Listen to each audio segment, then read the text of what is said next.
আমি কোনো কমপ্লেন হিসাবে বলছি না, ওনার ব্যাটিং নিয়ে তো কারো কোনো সন্দেহ নেই। আপনারা মানে মিডিয়াতে যেগুলো আছে এগুলি সাকিব আল হাসান নাই আসেন। আবার সঙ্গে আছেন চট্টগ্রাম কিংসের ওনার সামির কাদের চৌধুরী। তার কাছ থেকে আসলে বিপিএল এর সবশেষ আপডেট জানতে চাইবো। ইনসিএল টি20 টুর্নামেন্ট চলছে, বিপিএল এর আগে নিশ্চিত করে এটা একটা দারুণ কার্যক্রম হবে ক্রিকেটারদের জন্য, আপনাদের জন্য একটু সহযোগিতা হবে।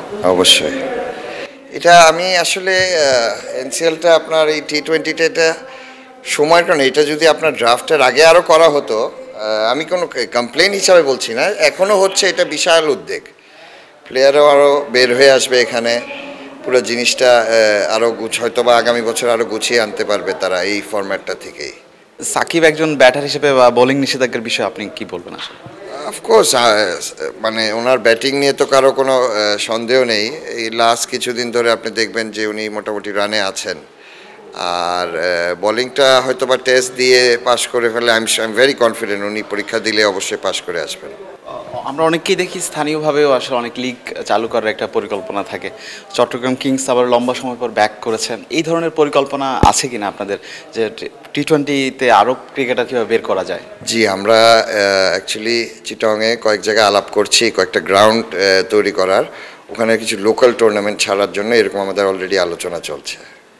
ইতিমধ্যে আমরা জেনেছি যে কানাডিয়ান ইয়াসের সাগর তিনি প্রেসিডেন্ট হিসেবে থাকছেন, এরকম সহ আরও কী কী চমক থাকছে চিটাগং কিংসের জন্য? আপাতত এটাই, দেখা যাক আগামীতে কী হয়। সাকিব আল হাসান নিয়ে আসলে বলতে হচ্ছে, সাকিব আল হাসানকে নিয়ে আপনাদের আসলে কতটুকু আপডেট আছে, শেষ পর্যন্ত তিনি খেলতে পারবেন কিনা?